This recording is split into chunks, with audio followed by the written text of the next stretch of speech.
Yeah. Assalamu alaikum, namaste, sat sri akal, and good evening to all Gimme TV viewers. And मैं आपकी दोस्त, आपकी host Shagufta Lodhi आपके साथ और एज यूजुअल आज फिर हमने अपने साथ एक ऐसी पर्सनालिटी, एक ऐसी शख्सियत को दावत दी है ताकि आप उनके साथ बराह रास्त मिल सकें और उनकी वो एक मायानाज थिएटर एक्टर, अदाकार, राइटर, डायरेक्टर, प्रोड्यूसर और कमाल की शख्सियत हैं। इसके अलावा अगर आपको मैं ये कहूँ कि पाकिस्तान में फेस्टिवल्स के बारे में जो भी काम हुआ और पाकिस्तान में इंट्रोड्यूस करवाने वाले ही फेस्टिवल्स को ये खानदान है। और सबसे बड़ी बात ये है कि उन्होंने हर चीज़ में हिस्सा लिया, हर फन को आजमाया और बहुत खूबसूरत तरीके से निभाया। ना सिर्फ ये कि थिएटर में, बल्कि उनकी पूरी फैमिली में सारे ही ऑलमोस्ट आर्टिस्ट हैं और बहुत आला पाया के आर्टिस्ट हैं। जी हाँ, मैं बात कर रही हूँ रफ़ी पीरज़ादा और उनके उसी जनरेशन के उस्मान पीरज़ादा साहब के। और हमारे आज के मेहमान हैं Usman Pirzada. Thank you so much sir, I am really honoured that you have given us time और आपको खुशामदीद मैं कहती हूँ। और जी थैंक यू। और इस वक्त आपसे मैं लंदन से बराह रास्त आपसे बात कर रही हूँ और क्योंकि ये जो टीवी है, ये गिमी टीवी जो कि मेरे फादर हैं उनके नाम पे है, तो मैं आपसे सबसे पहले यही पूछना चाहूंगी कि हम क्यों ना आपके फादर की तरफ, पीर साहब की तरफ, रफी पीर साहब के बारे में पूछें कि how was he as a father with you? Oh, it was such a long time ago. Yeah. He left this world in 1974. Yeah. So I was a very young kid at that time, and I had learned a lot from him. From छोटी-छोटी बैठक में बैठ के कभी college का drama तो डरते डरते पूछा कि जी इसमें ये करना है तो किस तरह. For instance, I remember he was very kind, and I remember we were doing a play and I had to laugh in that. And that laughter begins from नीचे से अचानक it starts going into hysterical laughter. तो जरा हमें बहुत मुश्किल हो रही थी, समझ में नहीं आ रही थी कि ये शुरू में ही हवा निकल जाती थी, laughter नहीं डेवलप हो रहा था.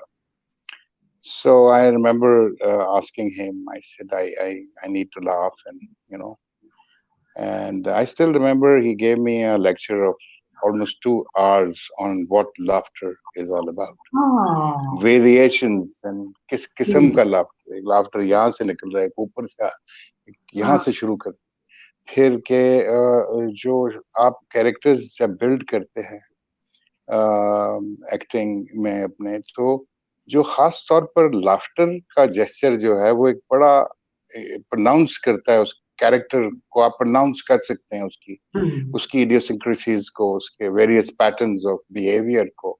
सो laughter becomes a very important part of a character development also. तो इस तरीके से तो he was very kind, and I had a huge big difference in age because my father married my mom when he was almost 40 and Ammani Amma was about 18 years old. I was the third born. मैं मंझला हूँ. एक बड़े भाई सलमान पीरज़ादा, फिर 2 बहनें और फिर मैं पैदा हुआ. तो मेरे में और वालिद साहब में एज का बहुत ज्यादा डिफरेंस भी रहा. और जब हमें ये काम में आना शुरू हुए तो हमने गाए बगाए उनसे बातें बैठ के सुनी, क्योंकि घर में कई दफा यंग लोगों की महफिल लगी होती थी, बहुत सारे यंगस्टर्स, अनवर सज्जाद, कमाल अहमद रिजवी, शुआइब हाशमी, इस तरह के यंगस्टर्स का एक पूरा झुरमुट होता था पीर साहब के इर्द गिर्द. तो फिर ड्रामा देखने की एक जो है बचपन से ठीक देखना शुरू किया. मतलब मुझे अभी तक याद है एक ड्रामा जो ज़ियामुद्दीन साहब ने डायरेक्ट किया था, शेक्सपियर का Julius Caesar in government college open air theatre. मुझे इसलिए याद है कि पहली दफा जब मैं गया देखने तो मैंने जिंदगी में पहली दफा ड्रामा देखा। So I was so excited, and next day again I was crying and making a lot of scene with my older brother that I need to go even today.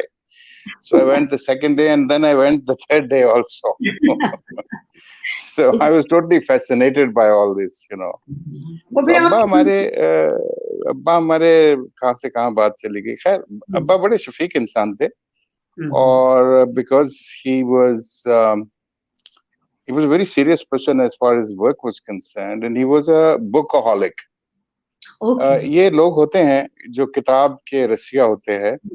तो मेरे वालिद के पास तकरीबन उनकी लाइब्रेरी में 1 million से ज्यादा ही किताब होगी, कम नहीं होगी, और वो उन किताबों में घिरे रहते थे हर वक्त। खास तौर पे रात में वो अकेले उन किताबों में होते थे। वो कहीं सुबह 4-5 बजे जाके सोते थे। And so most of his time was spent in his library when he was home. And otherwise radio Pakistan और अपने थिएट्रिकल रिहर्सल्स और इन चीजों में वक्त लगता था। हम बच्चे थे, एज का डिफरेंस था, लेकिन हमारे बड़े भाई जो हैं Salman was trained by. So Salman, when he went to Government College Lahore, he was about 15-16 years old. So he knew Shakespeare by heart because that's how he was trained. You could just say to him, Romeo and Juliet flana scene, and he will start off, you know, 12th night ka flana flana flana. He will just come out with that, you know.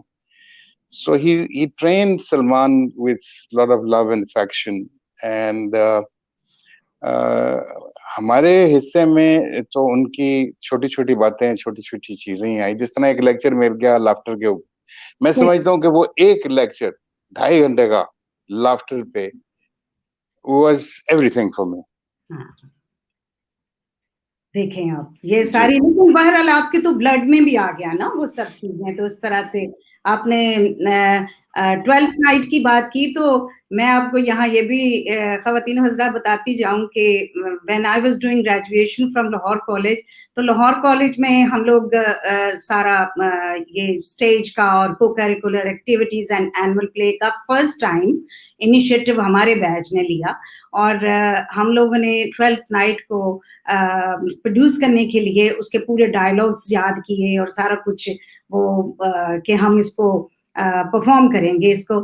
तो उस्मान साहब आपको याद नहीं होगा, लेकिन मुझे बहुत अच्छी तरह याद है कि आपने हमारा डायरेक्शन देने के लिए आपने वॉलंटियर किया था, और हमारी बुशरा मतीन प्रिंसिपल होती थी, और जी समीना अहमद जो हैं वो आके हमें डायरेक्शंस बकायदा वो स्टेज की मूव्स कैसे है कैसे नहीं, तो बड़ा उस वक्त बहुत जबरदस्त वो first time British American centre से भी आए, तो वो हमारे कॉलेज में उस वक्त हमने किया था।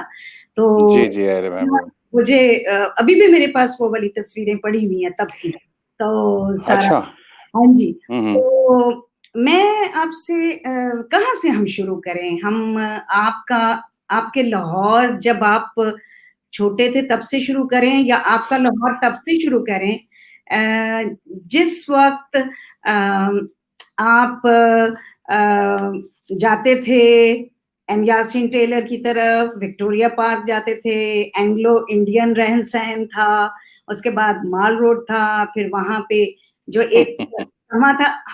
कहाँ से शुरू करें? जहां से आप शुरू करना चाहें आप मुझे वहां से बताएं, बिकॉज नाज़रीन आर वेरी कीन, हमारे जो हैं वो जानना चाहते हैं, और गिमी टीवी के भी नाज़रीन ये चाहते हैं कि आप उनको बताएं कि आपने किस तरह का लाहौर अपनी जवानी में देखा।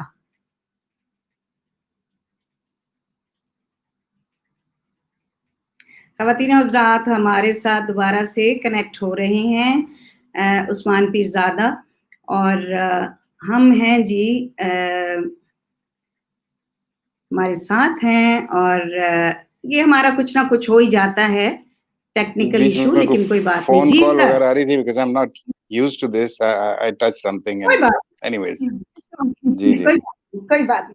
हाँ जी, तो बताइए सर, आप अपनी खूबसूरत यादें वो लाहौर की, फिर हम आहिस्ता-आहिस्ता आगे आते हैं आज के लाहौर तक। जी, जी। यादें तो ख़ैर बेइंतहा हैं, it's a part of history. जो मैं पीछे देखता हूँ तो मुझे अब जो महसूस होता है कि जिस पाकिस्तान में मैं पैदा हुआ था, वो तो ये वाला पाकिस्तान था ही नहीं। वो एक और हुँ, पाकिस्तान था। वो हुँ, एक बड़ा लिबरल, बड़ा एजुकेटेड और बड़ा हिसास पाकिस्तान हुँ, था। अ, अब देखिए कि उस दौर में कितने-कितने बड़े लिखारी थे, उस दौर में कितने-कितने बड़े ड्रामेटिस्ट थे जी। और कभी किसी को अपनी तुर्रमबाज़ी के अंदर शो मारते हमने कभी नहीं हुँ, देखा। हुँ, हमने कभी बिल्कुल। फैज़ अहमद फैज़ साहब से ये नहीं देखा कि वो अपने इतने प्राइड के अंदर चल रहे हैं या क्या है। He was a uh, simple man. Uh, Sufi Tabassum साहब को हमने धोती में देखा हुआ है, दे वर हुँ, सिंपल पीपल और उम्दा तरीन काम करने के बावजूद they were down to earth. Exactly. आजकल तो 2-3 सीरियल हिट हुए हैं तो बंदा पागल हो जाता है, बिल्कुल यहाँ पे, आप यू नो बिल्कुल सही और वो कह सोचता है कि अल्लाह ताला ने उसको ऊपर से वही भेजी है और उससे बड़ा सुकत कोई वो है नहीं। बिल्कुल सही कह रहे हैं। सो बिल ये चीज़ें तो हैं आज के दौर की गिफ्ट्स भी हैं, ये ज़रिया इब्लाग बहुत खुल गया। आपके पास एक्सेसिबिलिटी बहुत आ गई, काम के मौके ज़्यादा आ गए uh, because of television and networks coming in. Uh, उसमें अच्छा काम भी हो रहा है, उसमें भद्दा और भौंदा काम भी हुआ हुँ, और हो रहा है और बड़ा ही मशकूक काम भी हो रहा है।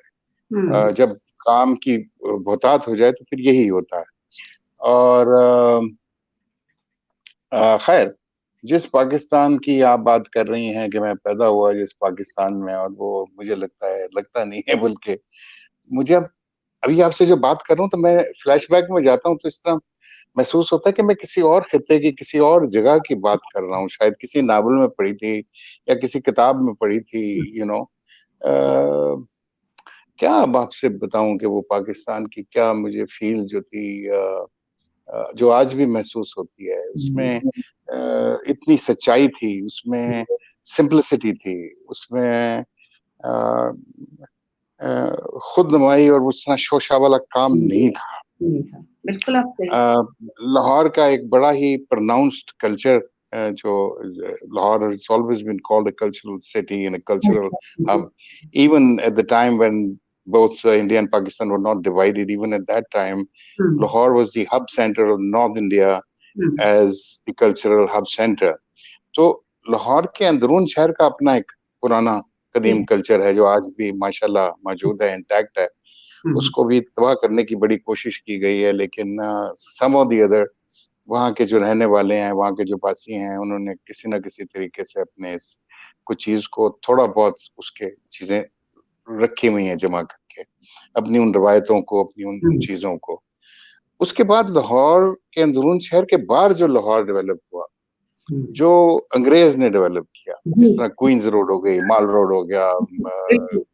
कैंट हो गया हुँ, और जीओआर बना दिया उन्होंने अपने गोरे ऑफिसर्स के हुँ, लिए जो अब हमारे ब्राउन ऑफिसर्स जिसमें रहते हैं। बिल्कुल रहते हैं। तो ये जो बाहर लाहौर बना उसकी अपनी एक पैराफ्री थी, उसके अंदर यूनिवर्सिटीज़ आ गई, कॉलेजेस आ गए, यहाँ पे एजुकेटेड ब्राउन मैन जो है हुँ, गोरा साहब ने एक ब्राउन साहब बनाने के लिए एक गवर्नमेंट कॉलेज खोला। Uh, government college was designed to produce bureaucracy, you know uh, तो ये सारे आउटर पेरिफेरी के अंदर रह रहे हुँ, थे, यू नो बिल्कुल सही। उसके बाद से मैं समझता हूँ कि पार्टीशन के फ़ौरन बाद से एक बहुत बड़ी कम्युनिटी जो है वो लाहौर को छोड़ के चली गई, जिनमें सही, सिख फैमिलीज़ थी, जिनमें हिंदू फैमिलीज़ थी। सही। उससे एक बड़ा ज़बरदस्त कल्चरल इंटरैक्शन भी था लाहौर हुँ, शहर का। बिल्कुल था। मैं तो पार्टीशन के बाद पैदा हुआ, हुँ, तो मुझे नहीं इल्म कि वो दौर में क्या जो आपस में जिस तरह हम इस खित्ते में रह रहे थे, तो आपस में हम का हमारा कल्चरल इंटरैक्शन क्या था? लेकिन जो लोगों से सुना है, वो यही है कि बड़ा ही ये जो इसका पूरा जो मेकअप था लाहौर शहर का, इट वाज़ कि एक पूरी कम्युनिटी के उधर से चले जाने से एक हुँ, बहुत बड़ा खला भी पैदा हुआ था। तो उसके बाद से जब पाकिस्तान माशाल्लाह बन गया और वो अपनी डगर चलना शुरू हुआ, तो ज़ाहिर है कि हमेशा ये होता है कि छोटे शहरों से लोग माइग्रेट करके बड़े जी, शहरों में आते बड़े हैं। शहरों में आते हैं, बिल्कुल। आप लंदन ले लें, न्यूयॉर्क ले लें, पेरिस ले लें, जहाँ पे भी आप देखेंगे कि लोग छोटे-छोटे इलाकों से निकल कर आते हैं। बिल्कुल और सही। ज़ाहिर है कि जब वो आते हैं तो वो अपनी कुछ रिचनेस भी लेकर आते हैं उन इलाकों से। अपनी कोई ट्रेडिशंस और कोई चीज़ें अपनी वो लेकर आते हैं। कल्चर, मैं सिर्फ़ इस वक़्त कल्चरल एस्पेक्ट की बात कर रहा हूँ। बिल्कुल, बिल्कुल, कल्चर जी। तो अनफॉर्च्यूनेटली जो जो छोटे शहर से जो शख्स आया, उस अनफॉर्च्यूनेटली उसने अपने ज़हन को, छोटी ज़हनियत को खोला नहीं। कल्चरल बात कर रहा हूँ जी, जी, मैं, बिल्कुल मैं इसमें समझ गई, समझ। उसने अपने आप को बंद रखा और अनफॉर्च्यूनेटली वो अपने छोटे शहर से मोरालिटी की एक पोटली जो उठा कर आया, उसके अंदर एक मुल्ला भी बैठा हुआ था, मौलवी। अब जिस तरीके से आके मौलवी ने हमारे इन्वेड किया है, स्लोली एंड ग्रेजुअली, तफ़रीक़े पैदा किए हैं। मुझे तो अभी भी समझ में नहीं आता कि बरेलवी कौन है या वो देवबंदी कौन साहब हैं। मैं सबकी इज़्ज़त करता हूँ, मैं तो एक सिंपल सा मुसलमान हूँ, मैं समझता हूँ कि मैं अगर अपना रोज़ा नमाज़ कर लूँ और किसी को तकलीफ़ ना दूँ और झूठ ना बोलूँ, तो अल्लाह ताला ने जो अहकाम मुझ तक भेजा है, मेरे प्यारे पैगंबर के हवाले से, तो मैं वो पूरा कर रहा हूँ, यू नो। अब अगर आपके ऊपर, अब देखिए कल की बात है, चाँद के ऊपर मसला पड़ा हुआ था जी। कि जी कल ईद होगी या ईद नहीं होगी, जी, सही कह ठीक है ना? जी। ये चंद दिन पहले यही यही हो रहा था, ब हुँ, ब बहस। ये तो बहस होनी भी नहीं चाहिए। मेरा सही मतलब है कि वक़्त गुज़र चुका है, हम एक साइंटिफिक दौर में हैं, हमें आज पता है कि चाँद ने कौन से दिन निकलना है। निकलना है। हुँ, चाँद ने तो गलत दिन निकलना ही नहीं, it's hmm, out of the question. ये नहीं है कि दुनिया घूम रही है सूरज के इर्द-गिर्द तो वो रुक जाएगी कहीं पे जाके अचानक, यू नो, ये तो पॉसिबिलिटी नहीं है। हुँ, आप आज बता सकते हैं कि आज से 25 साल बाद जो ईद है कौन-सी तारीख को होगी। हुँ, सो वन हैज़ टू, मतलब आपको गुंजाइशें पैदा करनी पड़ती हैं, हुँ, चीज़ें आसान हुँ। करनी पड़ती हैं। अम, आप समझती हैं बहुत हम वो आने किधर से से किधर चले जाते हैं। लाहौर के कल्चर में उससे उसके वो क्योंकि लाहौर के कल्चर को समझ नहीं पाए, कम्प्रीहेंड नहीं कर सके। यहाँ हुँ, पे ख़वातीन जो हैं वो लेडी साइकिल के ऊपर कनेड कॉलेज और लाहौर कॉलेज जाती थीं। हुँ, मॉडल टाउन से निकलकर, गुलबर्ग से निकलकर, हुँ, समनाबाद से निकलकर, यू नो। हुँ, अब आप देखें, आपको नज़र आती है कि खातून साइकिल चलाती हुई बेचारे का हशर ना कर दें सीटियाँ मार के या उसके साथ। हुँ, तो जो हमारे पास टॉलरेंस था, टॉलरेंट सोसाइटी थी, यू हुँ, नो। हमने आहिस्ता-आहिस्ता इस सोसाइटी को इसमें से टॉलरेंस निकालना शुरू कर दिया। हुँ, हमने इसमें बंदिशें पैदा करनी शुरू की कि ये नहीं है, ये है। ये हुँ, मुसलमान है, ये वाला मुसलमान नहीं है, यू नो। आपस में लड़ाइयाँ कि वो उसकी मस्जिद है, उसमें क्यों जा रहे हैं? वहाँ पे तो बरेलवी लोग करते हैं। ये तो देवबंदियों की मस्जिद है।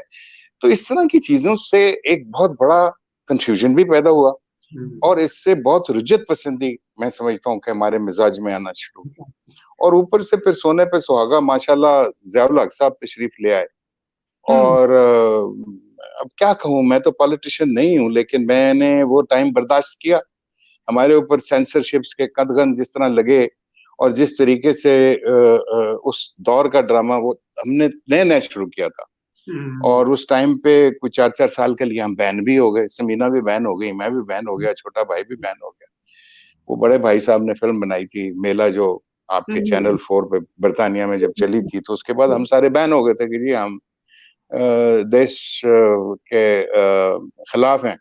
तो हुँ। हम तो वो पाकिस्तानी हैं जिनके पास मौक़े थे बाहर रहने के, दुनिया हमें इज़्ज़त से फिर छोड़ भी के भी आप जा अपने सकते मुल्क में थे। ही रहे। बिल्कुल, बिल्कुल। लेकिन हम अपने मुल्क में रहे हैं और रहेंगे इंशाल्लाह। मतलब हुँ, हमारे पास तो जगह भी थी, एरियाज़ भी थे हुँ, और काम भी था कि हम कहीं पे भी जाके आराम से हम काम कर सकते थे।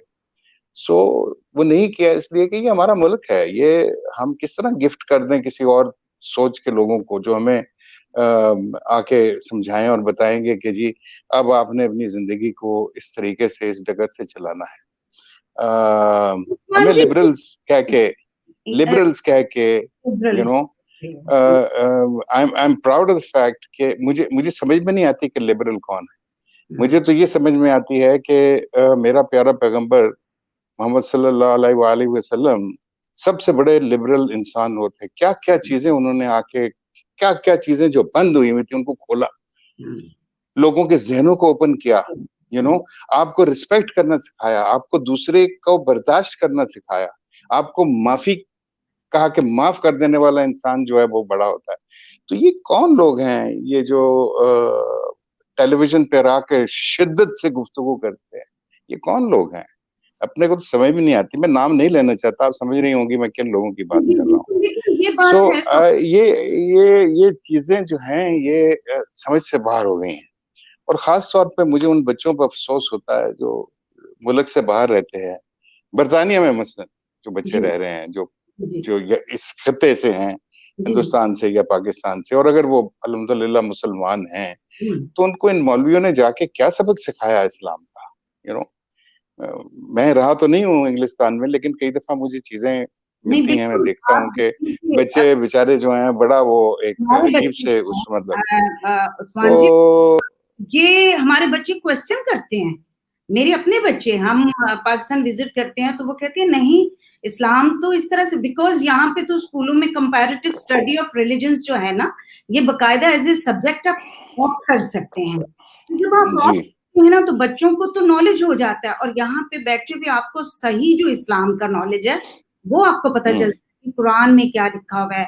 फिर बच्चे जो हैं, वो सिर्फ़ अरेबिक नहीं, उसको इंग्लिश में भी हुँ। पढ़ते हैं, फिर उसका मतलब बाकायदा उसको एक तरह से रिसर्च वर्क के तौर पे पढ़ते हैं।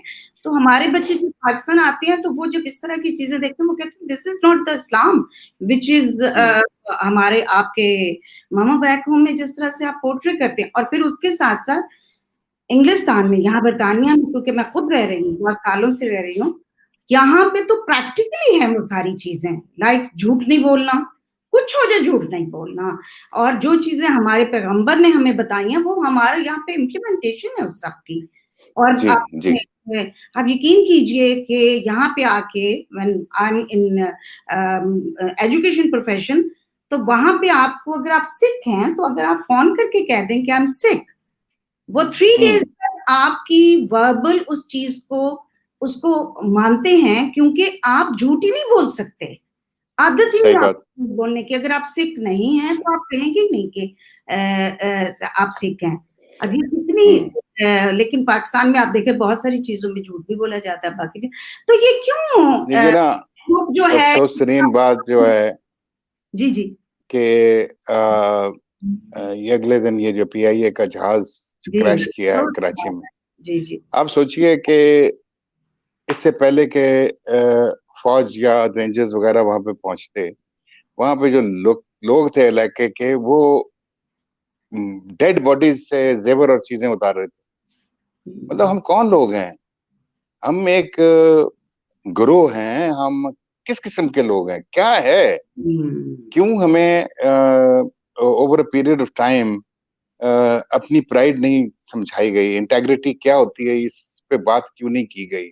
यू नो आप क्या पॉलिटिशियन ने अपने समझते हैं? डेरे लगाए हुए हैं, हाँ जी, आप उनका क्या अपना वो समझते है, हालाँकि गाइडलाइंस उनको देनी चाहिए थी, गाइडलाइन उन्होंने कोई दी नहीं। पाकिस्तान बनने के फ़ौरन बाद जिन्ना साहब अल्लाह को प्यारे हो गए, हैं? उसके बाद से जो धमा-चौकड़ी लगी रही है, वो तो हमें भी पता है, सारी दुनिया को पता है कि किस मुल्क के साथ क्या खिलवाड़ होता रहा है। तो हम उसके बावजूद अगर हमारे पास वो वाली चीज़ें हैं जो हम कर चुके हैं, यानी कि स्पोर्ट्स के अंदर आप देख लें, हम आर्ट्स में देख लें, हमने सरपास किया है। आज परफॉर्मेंस भी यहाँ पे हमारे पास एक बेइंतहा अच्छा टैलेंट है एक्टर्स की फील्ड में। अक्रॉस द बॉर्डर हिंदुस्तान में स्कूल बने हुए हैं एक्टिंग के, नेशनल स्कूल ऑफ ड्रामा है। यहाँ पे कभी भी इस किस्म की चीज़ें नहीं थी, यहाँ पे तरबियत ही नहीं दी जाती थी। हमारी तरबियत जो फ़िल्म की है या थिएटर की प्रोफ़ेशनल वर्क से हुई।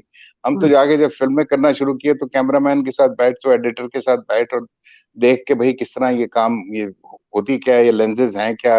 ये 50 लगाओ तो क्या इमेज नज़र आती है और 30 हमने इस तरह लर्न किया, हम यूनिवर्सिटी में तो नहीं गए क्योंकि हमारे पास वक़्त नहीं था उस टाइम पे। जी। अम, तो सर अरे! आप ऐसा तो हम बोलते रहेंगे अभी क्या हाँ, अभी अच्छा चलिए, ये तो आप मुझे कुछ मैं वही सोच रही थी कि आपको तो, आप तो एक बहुत लकी जनरेशन थी, और मैंने वो एक जगह पे पढ़ा है कि आपकी ज़िंदगी में जब आ गए सरमद सहबाई साहब, आपको पता है सरमद सहबाई जी, जी। साहब?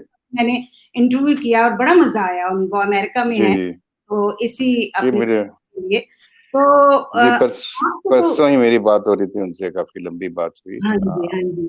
कुछ हम तो सोच रहे हैं, जिस तरह अच्छा आप कुछ कर रही हैं, हम कुछ ड्रामेटिकली करने का सोच रहे हैं। Very good, we will look forward, हाँ, आपको करना चाहिए। या अच्छा ये बताइए कि स्टोरी टेलिंग आप इतनी अच्छी बात करें ना तो दिल करता है बस चुप करके आपसे ना हम सुनते जाएँ, अरे भाई, बस सुनते वो ही ये जाएँ। है कि हम तो कहानी बनाने वाले लोग हैं ना, कहानी बनानी, कैरेक्टर्स बनाए, अच्छा कौन क्या है, किस तरह है।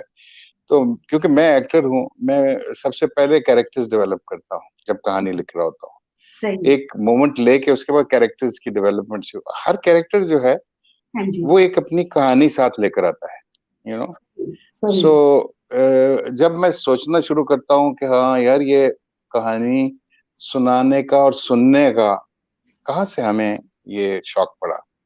तो समझ में आती है कि मेरा पहला टीचर हमारा कुक था, हमारा बावर्ची था, अच्छा, अच्छा, उसका अच्छा, नाम था इस्माइल। अच्छा, इस्माइल जो है वो बिहारी था और बक्सर शहर से उसका ताल्लुक था, इसलिए कि उसने सारा मुझे इन डिटेल बताया हुआ है। अच्छा, तो अच्छा, पार्टीशन के टाइम पे मेरे वालिद को वो रेलवे स्टेशन पे मिल गया था, तो मेरे वालिद उसको अपने घर ले आए थे। उसके ओह! बाद वो हमारे पास ही रहा। He was very young eight that time. तो हुँ, हम हुँ, लोग उसके सामने ही पैदा हुए। हुँ, तो हुँ, मुझे बहुत अच्छी तरह याद है कि वो उसको एक्चुअली फ़िल्में देखने का बेइंतहा शौक। अच्छा, रोज़ाना रात को 9 बजे का शो तो वो हर हालत में देख कर आता था और अच्छा, दूसरे दिन रोटी पकाते हुए वो मुझे उस पूरी फ़िल्म की कहानी सुनाता था गानों समेत। गाने ओह! भी गा के सुनाता था। तो यू फिर नो आपकी जी, फ्रेंड मैंने मैंने बहुत सारी हिंदुस्तानी फ़िल्में, अंदाज़, दीदार, भाई भाई ये सारी उसकी ज़ुबानी देखी हैं, यू अच्छा, नो। हाँ, सो उधर से 2 चीज़ें मैंने सीखी। एक तो बैठ के मैं उसकी जब कहानी सुन रहा होता था, वो खाना पका रहा होता था, तो मैंने सीखा कि कोफ्ते किस तरह बनते हैं। अच्छा, अच्छा, मैंने सीखा कि खशखाश और प्याज़ का सालन कैसे बनता है, यू नो?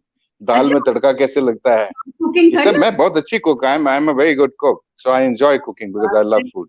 अच्छा, एनीवेज़ तो ये जो इस्माइल थे हमारे, जो हमारे कुक थे, हमारे बावर्ची थे, उन्होंने 2 चीज़ें हमें सिखाई। एक कहानी का मज़ा लेना, उसको कहानी को सुनाना और क्योंकि जब तक आप मज़ा नहीं लेंगे, तो दूसरा किस तरह मज़ा लेगा आपकी कहानी में?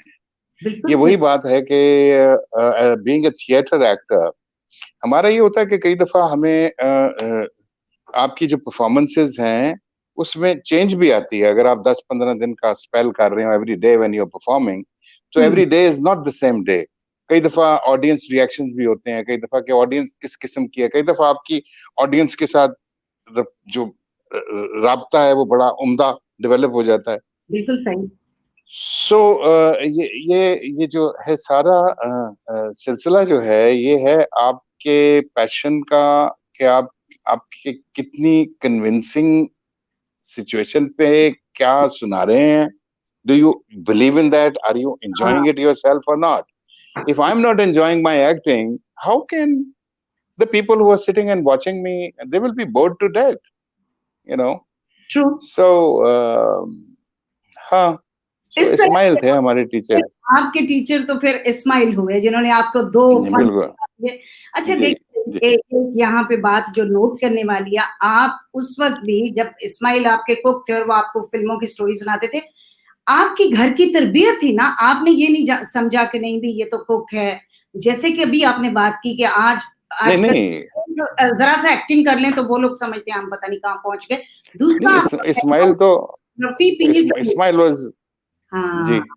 तो ये आपके अंदर भी तो था ना कि आपके अंदर एक लर्निंग कैपेसिटी थी, कि आप जानना चाहते थे या आप देखिए, उससे उस दौर में जब हम बड़े हो रहे थे तो सीखने की सबसे बड़ी बात थी कि सीखने की शिद्दत से शौक था सीखने का। वाह! आजकल का बच्चा जो है वो कहता है कि मैं अगर न्यूयॉर्क फ़िल्म स्कूल से पढ़ के आ गया हूँ तो मैं फ़िल्म मेकर बन चुका हूँ। ये आई तो एम अ डायरेक्टर नाउ। हुँ, तो कहने का मकसद है कि अभी तो बच्चे सीखने के बहुत सारे मराहिल हैं, उस तरह तो आप दुनिया भर जो है अब सिमट कर फ़ोन में आ गई है, आप हर किस्म की फ़िल्म देख सकते हैं, दुनिया की हर ज़ुबान में चीज़ें देख सकते हैं, बेस्ट ऑफ द बेस्ट देख सकते हैं, वर्स्ट ऑफ द वर्स्ट देख सकते हैं। तो आपके सामने बहुत सारे स्पेक्ट्रम है, लेकिन जहाँ पे आपकी अपनी आइडेंटिटी आती है, जहाँ पे आपने अपना एक स्टैम्प निकालना है, अपनी एक रवायत के साथ एक फ़िल्म लेकर आनी है कि जिसकी रवायत आपसे शुरू हो और आप ही उसको उस रवायत को लेकर आगे चलें कि ये इस किस्म का सिनेमा इस बंदे ने बनाया था। तो उसको करने के लिए तो आपको थोड़ी-सी मेहनत करनी पड़ेगी ना। जिस तरह हम लोगों को थिएटर जब हम कर रहे थे कॉलेज में 18 साल, 19 साल की उम्र, तो हमें पैदल चल के रिहर्सल पे जाते थे, पैसे नहीं होते थे। और ये भी पता होता था कि ड्रामे में से एक आना नहीं मिलना। लेकिन उस चीज़ ने हमको बना दिया क्योंकि वो हमारी एकेडमी थी, वो हमारा स्कूल था। That's where we were learning to do our work. आप सोचिए कि मेरे बड़े भाई lived in like you in England for a very long time. Okay. He lived there for about 37, 38 years of his life in Britain. Okay. And he's still a Pakistani passport holder. He doesn't have a British passport with him. So when he left and he went, in the first 6 months, he went and auditioned for the National Theatre of Britain.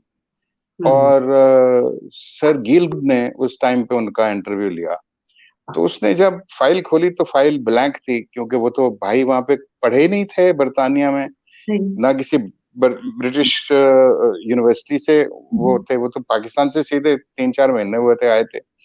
तो वो हैरान हो गया, उसने कहा ये तुमने किस तरह यहाँ तक कि जो तुमने सारा ऑडिशन दिया है, हाउ? तो तुम तो किसी ना गए हो कहीं पे सीखने के लिए? उसने कहा नहीं, मेरे वालिद ने मुझे सिखाया था।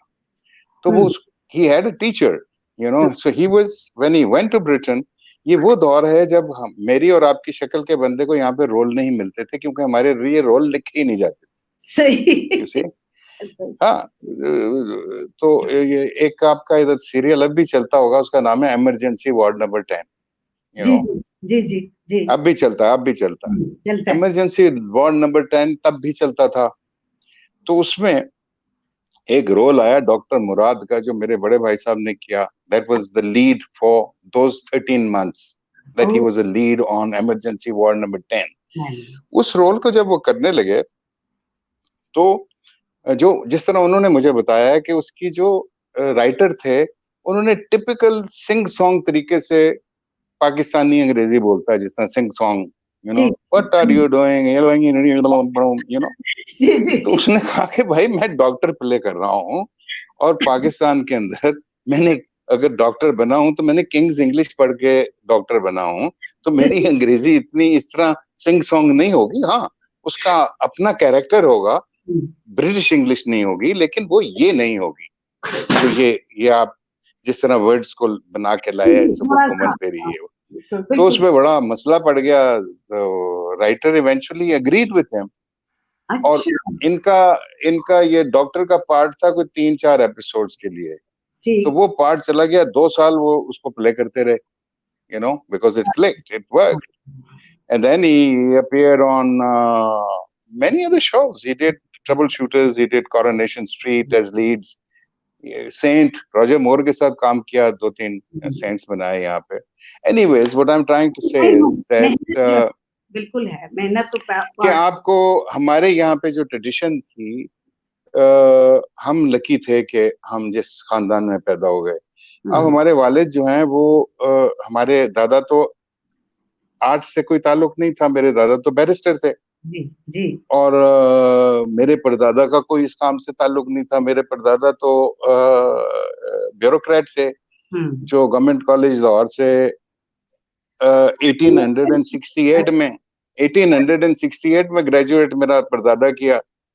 फिर मेरा दादा उसी कॉलेज में गया, फिर मेरा अब्बा उधर गया, तो उसी कॉलेज में मैं अपने परदादे के 100 साल बाद दाखिल हुआ। तो education did play a very important role in our lives. True. And then, you know, for instance, I grew up with 2 grandmothers. मेरी एक जो मेरे अब्बे की माँ थी वो Pashtun She was a Pashtun speaking Pashtun. She was a Yusufzai. And she was from South Waziristan से थी. बन्नू में शादी हुई थी. मेरा बाप भी बन्नू में ही पैदा हुआ था. अच्छा अच्छा. और मेरी दादा जब बैरिस्ट्री करके वापस आए थे तो वो एक गोरी खातून साथ लेकर आए थे. He fell in love with a British lady and हमारी दादी को अल्लाह ताला ने इतनी मतलब मेरे उस टाइम पे हम बहुत ही छोटे थे जब वो चली गई, तो हमारा ज्यादा वक्त अपनी ग्रैनी के साथ, उनको हम ग्रैनी कहते थे, जो अंग्रेज दादी थी हमारी, उनसे, क्योंकि दादा की कोई औलाद नहीं थी इसलिए हम ही उनकी औलाद थे. She was a remarkable woman. So we got the best of east and we got the best of west. We were train. हमारी सबसे बड़ी ट्रेनिंग घर में ये थी, ये जो कदरें हैं, इंटेग्रिटी क्या चीज होती है, झूठ नहीं बोलना, किसी को आपने नीचा नहीं समझना. हमारे लिए ये एक ऐसी चीज थी कि नौकर के साथ उसको बुरे तरीके से नौकर कह दिया तो फिर आपके पिटाई होगी हल्की सी. हमारा इस्माइल जो भी आप पूछ रही थी, Ismail was as much part of the family as anybody else. यहाँ तक कि हमारे जो सफाई वाले लोग थे वो भी they were part of our routine situation. Anyways, जाहिर है ये अच्छी फैमिलीज जो होती हैं या अच्छी ना वे कि जो लोग अपनी देखिए सारा ताल्लुक मैं समझता हूँ अच्छा बुरा कोई नहीं होता. सारा ताल्लुक जो है वो एजुकेशन का है. अगर आपके पास तालीम है तो आपकी आइंदा औलादें जो आने वाली हैं वो उस तालीम की वजह से उनमें तमीज आएगी, उनमें इंटेग्रिटी डेवलप होगी, और वो हर तरीके से सोशली, मजहबी तौर से एक सोसाइटी को डेवलप करने के लिए, एक मुल्क के लिए असासा बनेंगे. And that's what we gained, that's what we learned, and that is what we gave back to our country. Exactly. अच्छा जी, ये बताइए कि आपका तो पूरा जो आपकी फैमिली है ओवरऑल वो सारी फेस्टिवल्स को इंट्रोड्यूस करवाने वाली है. तो अभी तो ये बसंत वगैरह जिस तरह से कभी इवन जब आज से कोई 14 साल पहले तक भी जब मैं लाहौर में थी तो हम भी इधर गार्डन टाउन में रहते थे तो भी बसंत का कुछ ट्रेंड था और हम फ्रेंड्स के साथ वो देखिए जी, बसंत एक बहुत पुराना और बड़ा जबरदस्त फेस्टिवल था. तो इस खित्ते का मैं समझता हूँ हिंदुस्तान पाकिस्तान का एक वो फेस्टिवल है. लेकिन लाहौर की बसंत जो है उसकी अपनी स्पेशलाइजेशन थी. अब देखिए, आपने ये क्या कि जी वो गर्दन कट गई फलाना, ठीक है, इट इज वेरी अनफॉर्चुनेट, लेकिन कोई तरीके हैं कि उस चीज को रोका जा सकता है ना सर. आपने फेस्टिवल ही को उड़ा के रख दिया क्योंकि आपके लिए कल्चर की कोई प्रायोरिटी नहीं है. दो चीजें, मुल्ला ने तो कह दिया कि जी ये हिंदुओं का त्योहार है. अरे भाई, हिंदू भी तो इस खित्ते में रहते रहे हैं. क्या हिंदू नहीं थे यहाँ पे? ये हम मोहम्मद बिन कासिम के साथ ही आ गए थे. सिर्फ मोहम्मद बिन कासिम के बाद तारीख शुरू होती है हिंदुस्तान की, मुसलमानों की अराइवल. हिंदुस्तान की तारीख तो बहुत कदीम है, हम तो बहुत कदीम लोग हैं. तो ये हमारा ट्रेडिशन है, ये जमीन का फेस्टिवल है, ये जमीनी फेस्टिवल है, ये खुशी का त्योहार है. आपकी स्प्रिंग आने वाली है, आपकी फसलें निकल रही हैं, आपका सर्दी से आप पाला आई बसंत पाला उड़न तो कहते हैं क्या वो तो मेरा तो सारा बचपन गुजरा. मेरे छोटे भाई तो बड़े प्रोफेशनल काइट फ्लायर्स थे, यानी कि सदान फैजान की तो जी उनके तो हाथों के हाशर हुआ होता था. फैजान तो जाके काइट मेकर्स के साथ काइटें बनाया करता था, बैठ के कॉम्बिनेशन कलर इस तरह ये करना. तो इतनी वो थी. तो आपने पूरे फेस्टिवल को उड़ा के रख दिया, कि गले कट रहे हैं. भाई उसको पकड़ो जो ये तंदी लेकर आ रहा है. हमारे होते हुए तो तब भी मोटरसाइकिल चलता था, गले तो नहीं कटे थे कभी भी. उससे क्या हुआ कि एक पूरी ट्रेड फारिग हो गई. ये जो हैंडीक्राफ्ट, ये kite is all handicraft, it's all design. And so वो पूरे के पूरे बेचारे वो जो काइट मेकर्स थे उनका पूरे का पूरा कबाड़ा हो गया. You destroyed a whole line of anyways. तो हमें इन चीजों की तो परवाह वैसे भी नहीं है क्योंकि गवर्नमेंट के, पाकिस्तान की गवर्नमेंट को कभी भी कल्चरल एस्पेक्ट में डिपार्टमेंट्स हमने बना दिए हुए हैं. PNCA भी है, और बहुत सारे डिपार्टमेंट्स हैं, यहाँ पे लाहौर आर्ट्स काउंसिल भी है, इनके पास फंड्स भी हैं, लेकिन इनके पैसे जो हैं सारे के सारे तनख्वाहों के अंदर खत्म हो जाते हैं। जो असल काम है वो तो हम जैसे लोग करते हैं, इन्होंने तो काम नहीं किया। मुझे समझाएं तो सही ना, क्या क्या काम किया? 60 70 करोड़ रुपए बजट है, and they have not been able to produce anything. There's nothing which you can say is commendable that, oh, that. आप खुद बोलते हो कि फेस्टिवल्स की रिवायत हमने शुरू की, हमने की, and I'm very proud of the fact that we did, क्योंकि जिस टाइम पे कॉन्सेप्ट ही नहीं था, कि सोच ही नहीं सकते थे कि पाकिस्तान के अंदर पूरा यूरोप उठ के आ जाएगा परफॉर्मेंस देने। आप सोचिए तो सही, 600-700 परफॉर्मर्स पूरी दुनिया से आते रहे फेस्टिवल में, एक फेस्टिवल में नहीं, 2 फेस्टिवल में नहीं, we are talking about 29-30 festivals here, we are talking about 25 to 30 years of work on that, you know। ये हमारे जाने के बाद इस दुनिया से कभी अगर तारीख लिखी गई तो उसमें ये चीजें आएंगी। एंड फर्क भी तो पड़ता है, देखिए एक हैप्पीनेस की फीलिंग होती है इस तरह के फेस्टिवल से, वो भी तो खत्म हो गई। Celebration, we are a nation. हमारे हमको किस तरीके से प्रोजेक्ट किया जाता है वेस्ट के अंदर, यू नो, कि एक कंधे के ऊपर कलाशनकोव, एक पग, एक दाढ़ी और मुंह पे मंडासा के एक टेररिस्ट, मतलब ये आपको बना के पेश किया जाता है दुनिया भर के अंदर। भाई आप उस जो भी जिसको आपने टेररिस्ट खुद बनाया, मैंने तो नहीं बनाया भाई, आपने खुद आके यहाँ पे हमारे मुल्क, हमारे इस खिते के अंदर बेड़ा गर्क करके टेररिस्ट भी आपने क्रिएट किए हैं खुद। सिंपल लोगों को गुस्सा दिलवाया, वो लेके खड़े हो गए अपने वेपन्स आपके साथ लड़ने के लिए। तो where do we come out and say, no, this is not the image of my country. My image of my country is not this. I'm a very proud Pakistani, and I believe that we have all the talent in the world, in the field of sports, in the field of literature, in the field of arts. We have a great potential. हालांकि मौके नहीं मिलते रहे लोगों को काम के, वो वाली चीजें आपके पास मुहैया नहीं है जो आपके पास बर्तानिया में मुहैया है, हमारे पास नहीं है। हम अगर कोई चीज, वो जो आप यहाँ पे हुकूमत की सेंसिटिविटी नहीं है आर्ट्स के लिए एट ऑल, यू नो, तो जिस मुल्क की कल्चरल नी जो है वो फारिग हो चुकी हो ना, वो इकोनॉमिकली राइज नहीं कर सकता। ये बर्तानिया और फ्रांस और ये सारे ममालिक इतना पैसा क्यों खर्च करते हैं लाइब्रेरीज में, क्यों खर्च करते हैं म्यूजियम्स बनाने में, क्यों खर्च करते हैं आर्ट और क्राफ्ट को डेवलप करने के अंदर? बिकॉज इससे एक नेशन की नेशन बिल्डिंग होती है। Exactly. You know, that's where you start coming out and become a part of the community, part of the world community, you know, where you can proudly stand and say, here it is. एक दौर में आपने देखा होगा कि हमारे president साहब जा रहे हैं, मुशर्रफ साहब या कोई और, तो उनके साथ आपने एक वो जो गंद भेजा है दिखाने के लिए, उसके अंदर फैशन शोज भेज रहे हैं। अरे भाई, फैशन शो क्यों भेज रहे हो? हमारे पास तो बड़ा बड़ा काम यहाँ पे पड़ा हुआ है। हमारे आर्टिस्टों को आप जाके देखो तो सही, बलूचिस्तान में और सिंध में और पंजाब के अंदरून में क्या क्या आर्टिस्ट बैठा हुआ है, क्या क्या रंगीन लोग हैं, क्या क्या खूबसूरत उनके इंस्ट्रूमेंट्स हैं, क्या क्या उनके पास टैलेंट है, आप उसको लेके जाओ। ये कमबख्त फैशन शो क्यों कर रहे हो वहां पे जाके? क्या कोई वहां पे कपड़े खरीदने वाले लोग आ रहे हैं? सही कह रहे हैं, बिल्कुल सही कह रहे हैं। वो तो वो होना चाहिए, लेकिन वो एट द स्टेट लेवल नहीं।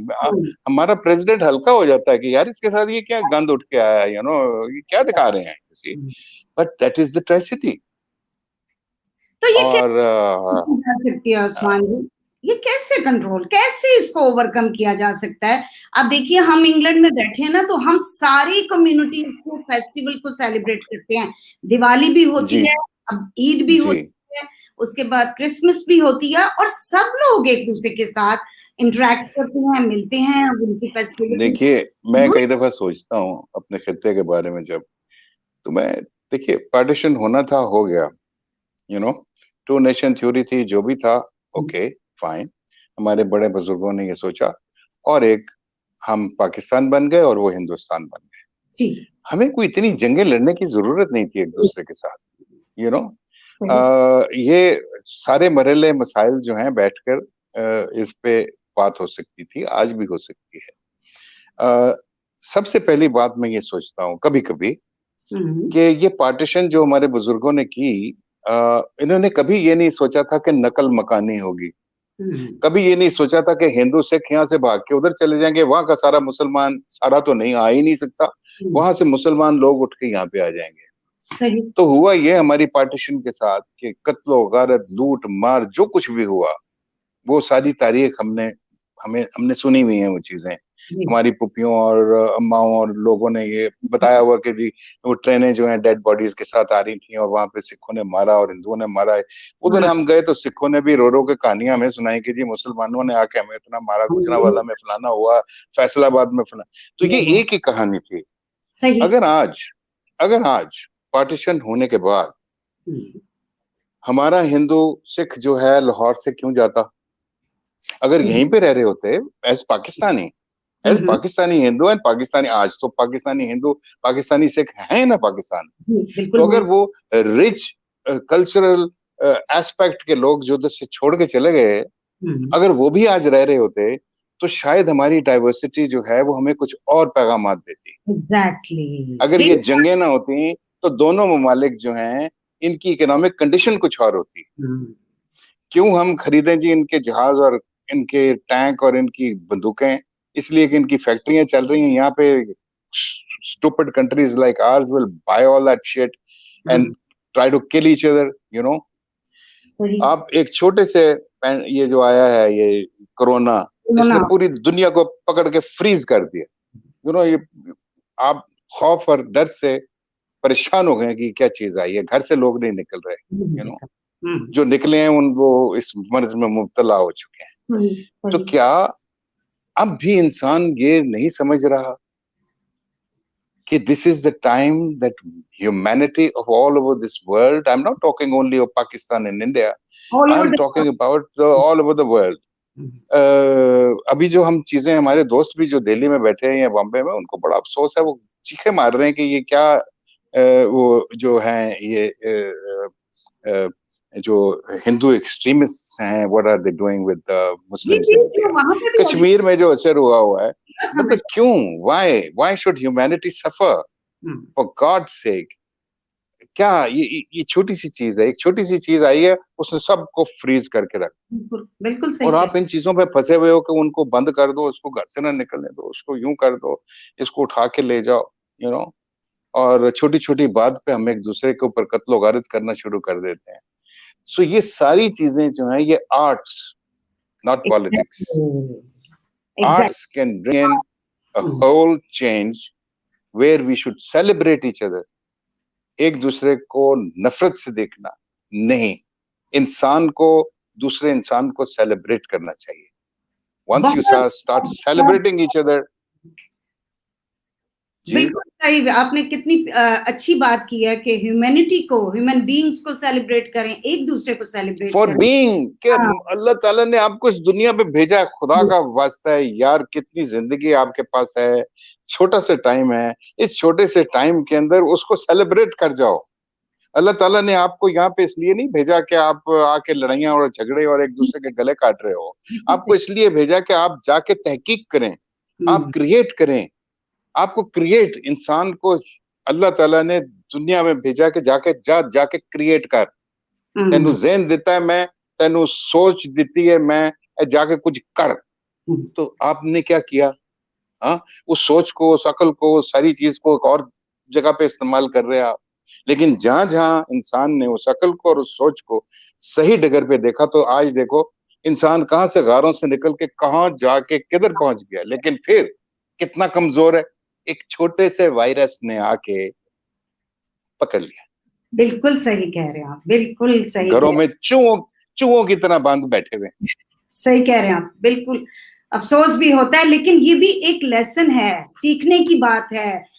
थोड़ा सा शऊर अगर आ जाए कि ये सब हुआ है तो हम कैसे, तो थोड़ा तो ये शऊर कौन देगा बीबी? ये शऊर कौन देगा? देखिए, जो सोशल एक्टिविस्ट होते हैं, एक तो ये उनका काम है। दूसरा काम ये है जो आपका पॉलिटिकल एटमॉस्फेयर है, जो आपका पॉलिटिशियन है, यू नो, उसने ये शऊर देना है। तो अगर पॉलिटिशियन को, उस्मान साहब, पॉलिटिशियन को ही शाउट ना होगा, उसने क्या शाउट देना है, मुझे आप ये बताइए। यही तो बात है, तो अब क्या किया जाए? मैं तो पॉलिटिशियन नहीं बना, ना आप बनी। तो वैसे एक पॉलिटिशियन थे हाँ जी, गवर्नमेंट कॉलेज में। मेरे दादा थे। नहीं, मैं गवर्नमेंट कॉलेज में इलेक्शन वगैरह ऐसी एक दफा किया था। अच्छा। तो मेरे दादा थे पॉलिटिशियन। दादा तक बात खत्म हो गई, क्यों? मेरे दादा barrister Pir Tajuddin was the first secretary general Muslim league Punjab, and he was the man who wrote the constitution of Muslim league. लेकिन उनके बाद से हम में से कोई भी जो है, मेरे वालिद भी, पीर साहब भी, he was a political activist। Yes. ये सारी जो रवायत है, ये इस तरह शुरू हुई थी कि अब्बा जब 15-16 साल के थे तो खिलाफत मूवमेंट चल रही थी मौलाना मोहम्मद अली जौहर की। और मौलाना मोहम्मद अली जौहर जो हैं, वो मेरे दादा के बड़े करीबी दोस्तों में से थे, तो घर उनका आना जाना था। तो अब्बा के वो स्टार थे, अब्बा के लिए, दो तीन शख्सियात ऐसी थी जो अब्बा के लिए बड़ी अहमियत रखती थी। उनमें एक अल्लामा इकबाल थे। अल्लामा इकबाल साहब जो हैं, वो मेरे दादा के बहुत ही करीबी, देवर buddies, they were very very close friends। तो अल्लामा was like an uncle to my father। And मौलाना मोहम्मद अली जौहर, मुझे याद है, मेरे वालिद कहते थे, बेटा कभी तुम मौलाना को सुन लेते इनकी स्पीच, तो फिर तुम्हें पता लगता कि वो क्या पावर थी उनमें। तो ये वो स्पीच थी, ये वो पावर थी जो उन्होंने सुनी थी। तो berlin में अचानक एक दिन उन्होंने देखा कि वो जी स्पीच क्राफ्ट लेसन के लिए ऑडिशंस हैं कल से। तो ज़हन में आया, अरे बाबा ये ना कर लूं। अच्छा। एक्टिंग के लिए नहीं, अदाकारी के लिए नहीं, पब्लिक ऑरेटरी के लिए। तो आप गए थे पर पब्लिक ऑरेटरी में स्पीच लेसन लेने। स्पीच लेसन लेते लेते उन्होंने कहा कि I do not know when this wonderful world of theatre just took me in, and that was a very interesting time in Berlin, जिसको आप गोल्डन 20s कहते हो। अगर आप तारीख में भी जाएं, गूगल करें, तो आपको पता लगेगा कि कितना बड़ा रेवोल्यूशन आया था बर्लिन में। जर्मनी जंग हार चुका था, लेकिन वर्ल्ड वॉर 1 की मैं बात कर रहा हूँ। वर्ल्ड वॉर 1 में जर्मनी हार चुका था, और इन यूरोपियन नेशंस ने उस बेचारे को निचोड़ दिया था। उसकी सारी फैक्ट्रियां उठा के ले गए थे, उनकी तमाम एसेट्स और कारोबार उन्होंने अपने कंट्रोल में ले लिए थे। तो जर्मन्स जो हैं, वो बेचारे भूखे नंगे हो गए थे, और उस सारी सिचुएशन के अंदर उन्होंने अपनी एनर्जीज जो हैं, वो आर्ट्स में डाल दी। तो दुनिया की पहली फीचर फिल्म, जिसका नाम है डॉक्टर कैलिगरीज कैबिनेट, बर्लिन में ऊफा स्टूडियो में बन रही थी। मेरा बाप उस यूनिट में काम कर रहा था। He was a trolley pusher on that film. वहां पे मेरे बाप ने उसी स्टूडियो में बैठ के फ्रिट्ज लैंग को मेट्रोपोलिस डायरेक्ट करते हुए देखा। Metropolis was the first science fiction film that ever made. So my father saw Fritz Lang directing this great film. So Abba was in there at a very interesting time. सही। He was married। हमारी बड़ी बहन तब थी उनके, और Hitler साहब power में आ गए, नाजीज आ गए, और सारा मेकअप वहां पे चेंज होना शुरू हो गया। अब्बा ने कम्युनिज्म को भी बड़ी करीब से वहां पे देखा, सड़कों के ऊपर, कि क्या ये खिलारा कर रहे हैं। और फिर इन्होंने नाजियों को देखा, ये जिस तरह ये आए पावर के अंदर। तो एक दिन हमारे अब्बा उठा लिए गए, गुस्टापो ने पकड़ लिया और जाके बंद कर दिया। 2-3 दिन के बाद निकाला और उनको ले गए वारमाख्त में। वहां पे हमारे अब्बा की मीटिंग हुई मार्शल गोबल्स के साथ, जो हिटलर का प्रोपेगेंडा चीफ था। मसला ये था कि सुभाष चंद्र बोस साहब जो थे, हिंदुस्तान के जो बड़े इंपॉर्टेंट एक पॉलिटिकल लीडर थे, जी, उन्होंने हिटलर के साथ अलाक कर लिया था। So he was sitting in Berlin. तो सुभाष चंद्र बोस ने रिक्वेस्ट की थी हिटलर को कि मुझे आप वॉइस ऑफ बर्लिन से उर्दू सर्विस स्टार्ट कराएं इंडिया की अपराइजिंग के लिए। अच्छा, ठीक। तो उस टाइम पे Abba was the only person from this part of the world. He was in the arts, who was working with Max Reinhardt. उनके उस्ताद थे, उनके साथ काम कर रहे थे, बर्तोल ब्रेख्त वगैरह के साथ काम कर रहे थे। तो वो जो था Marshal Goebbels, he knew of my father. He had heard him, he seen him, because my father was a very handsome, debonair, person. He was a great personality. So that's why he was picked up. So my father worked on that. Radio Berlin, Urdu service. After 5 days, 6 days, I think, he ran away from Germany. His friends helped him. He hid in a boot of a car and came to Austria. And from Austria, he came back to Turkey. And from Turkey, he came back home. He was an 18-year-old kid who had gone to study. And it was a 35-year-old man coming back home. Trained by the finest in the world at that time, Germans, And when he came to India, which was India, of course, there was no Pakistan at that time. तो यहाँ पे अपनी training में वो 200 साल आगे था, यहाँ पे 200 साल पीछे का काम हो रहा था. Exactly. So he started changing the scenario. That is why Abba is known as the father of the modern Urdu drama. And of course, Punjabi drama तो शुरू ही मेरे वालिद से होता है. अखियां से पहले तो पंजाबी के अंदर आपको टटोल के देख लें, आपको बोलियां मिलेंगी, कहानियां और कहावतें मिलेंगी, ड्रामा नहीं मिलेगा. कहीं पे नौटंकियों में कुछ चीजें, लेकिन मॉडर्न प्ले के हवाले से अखियां was the legend, and Akhiyan is still today one of the classics that he wrote. And then he trained a whole range of new people, you see. And the only film that my father was involved in Bombay was a film which was made by young people. Most of them were his followers and his students. Chetan Anand was the man who directed that picture. My walid played the main role of Sarkar in that. And this film is the only film till today which has won the Grand Prix at the Cannes Film Festival from India in 1948. So he changed the fabrication. I mean, most of Raj Kapoor was, for instance, his student. And Om Prakash was his student. Kamini Kaushal साहिबा जो थी वो उनके शागिर्दों में से थी. Anyways, तो वो एक जब पार्टीशन हुआ तो वो बॉम्बे में थे, तो वहां से वो लाहौर जाहिर है, क्योंकि हमारा ताल्लुक as a family also was from this part of the world which had become Pakistan. हमारा फैमिली कोई यूपी वगैरह में या बंगाल में नहीं थे, हम लोग यहाँ थे. So उसके बाद से rest is history, तो हमें गुड़ती मिल गई. हमने अपने बाप की रवायत को कायम करने की कोशिश की, क्योंकि हमारे बाप की रवायत को किसी हुकूमत ने तो कायम नहीं करना था. वो भूल जाते लोग. They would have forgotten, तो कौन था जी ड्रामा आया, अच्छा जी अखियां लिखिया सी, वैरी लिखिया सी, अच्छा राजू नियाज़ भी इन्होंने ही लिखा था. सेल्फ मेड लोग हैं ना, तो सेल्फ मेड है बिल्कुल. आपका तो उनके जाने के बाद 1974 में जो हमारे वालिद इस दुनिया से गए, तो हम सब भाइयों ने बैठ के सोचा कि भाई क्या किया जाए. मैंने क्या किया था अपनी जिंदगी में, मैंने 6 साल गवर्नमेंट कॉलेज में एमए ये इंग्लिश लिटरेचर पढ़ा था. तो उसके बाद क्या था, उसके बाद ये था कि सीएसपी का इम्तिहान दे दें. हमने बड़े अपने अच्छे दोस्त देखे जिन्होंने सीएसपी का इम्तिहान देके अपने आप को तबाह और बर्बाद कर लिया. उनकी सारी इंटेलेक्ट हर चीज क्रैश करके फारिग हो गई. वो एक और चीज बन गए, फंसे हुए एक जेब में हाथ और यूं करके आधे हाथ में लाना नहीं होता, आधा हाथ देने, क्योंकि वो देखते हैं आधा हाथ देता है, पॉलिटिशियन भी आधा हाथ देता है, उल्लू तो पटरे हाथ ही ना दे, तो क्यों आधा हाथ दे रहे हैं, नहीं 4 उंगलियां दे रहे हैं, तू हटा न साले. Sorry to say that, but I'm sick and tired with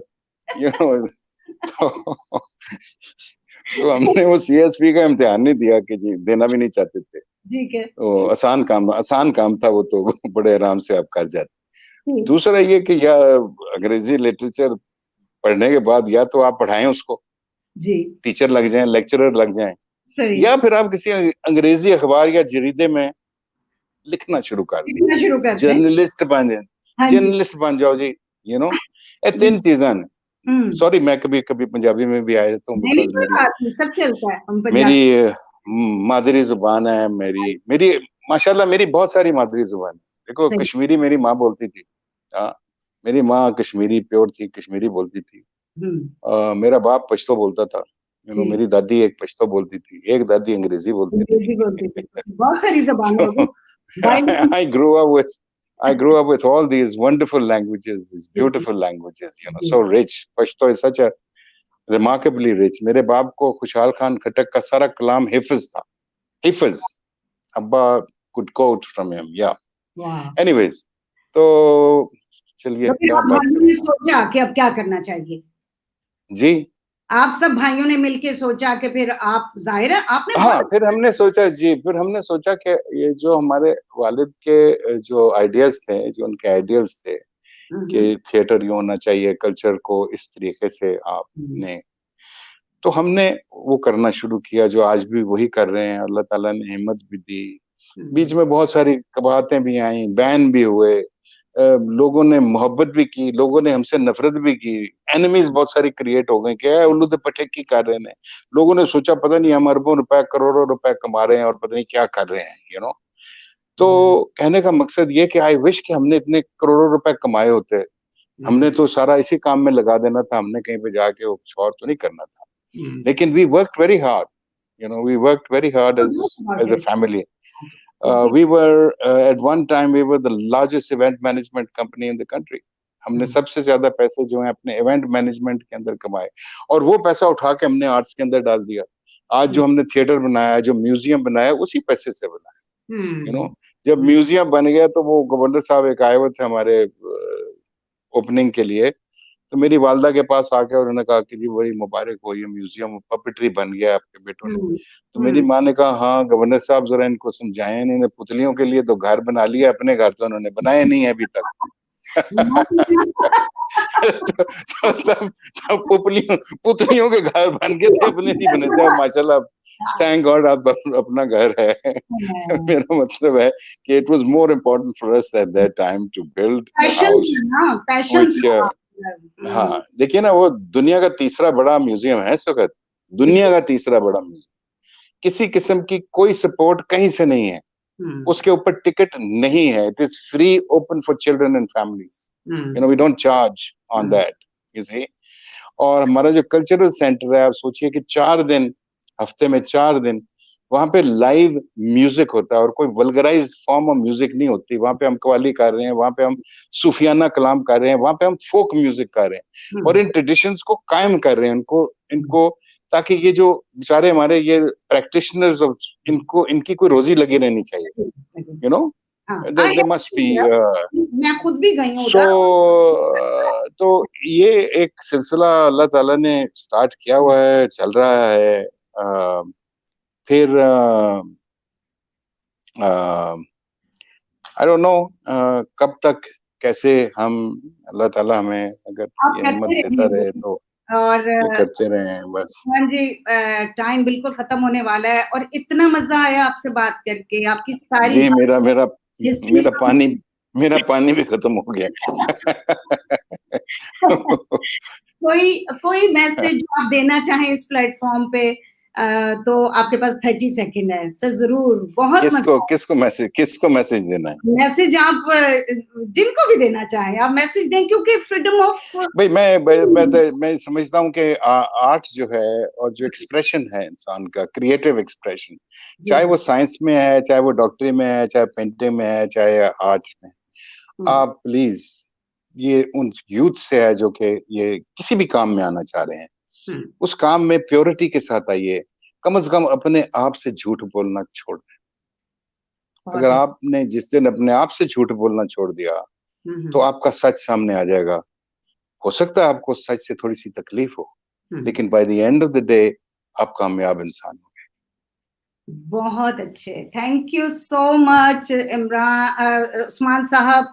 इतना अच्छा लगा, मेरे मुंह से निकला क्यों इमरान, इसलिए कि मैं आपके उधर गई थी रेस्टोरेंट, तो आप लोग इतने जेनरस हैं. आप यकीन कीजिए कि मैंने बताया इमरान पीरजादा को, तो he gave me such a honour. इतना अच्छे तरीके से मिले. वो मेरे साथ कुछ थी नीसीज वगैरह जिनकी शादियां हुई थी, वो जाना चाह रही थी, मिलके तस्वीरें खिंचाना चाह रही थी. वो अपनी टेबल से उठ के आके उन्होंने मेरी मिसेस के साथ, उनके हस्बैंड्स कनाडा वगैरह, नॉर्वे वगैरह से आए हुए थे, तो वो बाद में हैरान कि आप लोग इतने ग्राउंडेड, इतने हम्बल हैं और अल्लाह ताला ने इतनी इज्जत भी दी हुई है. तो I would say thank you so much. I am truly honoured, truly enjoyed your Thank you. Thank you very much. Bye bye. Bye खुदा बाय। हाफ़िज़ जी। आदाब, बाय-बाय।